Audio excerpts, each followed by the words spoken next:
May bago nang nakaupo sa pangalawang pinakamataas na pwesto at mga pinuno ng ilang komite sa Senado. Matapos mapatalsik ang 4 na miyembro at kaalyado ng Partido Liberal.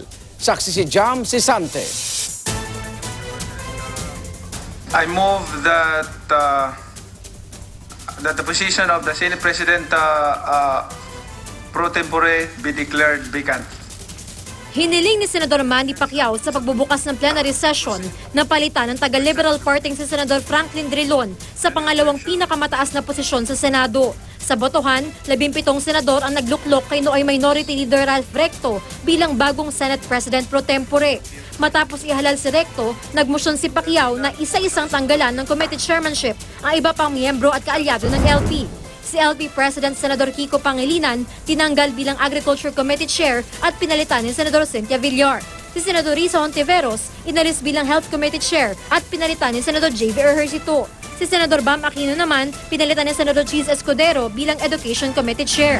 Tila pinagbabayad nila sila para sa pagtutol nila sa ilang nangyayari sa Administrasyong Duterte. If this is the price to pay to show up on the streets of EDSA, talking about democracy, talking about the issues of violence on our streets, if this is the price to pay, Mr. President, I gladly pay that price. Ang concern lang natin talaga, yung independence ng Senate ba ay nakokompromiso na? Ang Senado ba ay patungo na dun sa magbubulag-bulagan, magbibingi-bingihan?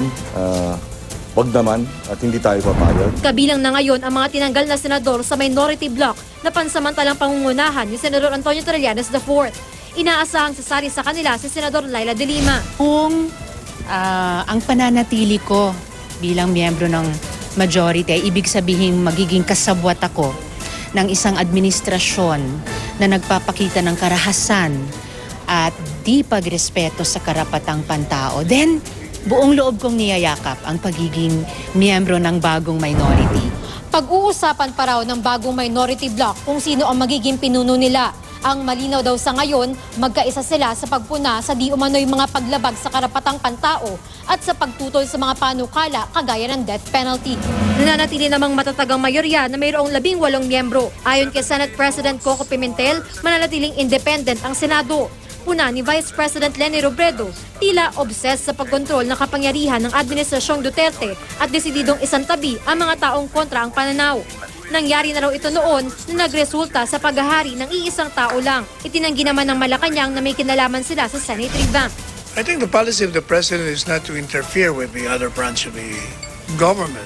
Ako si Jam Sisante, ang inyong saksi.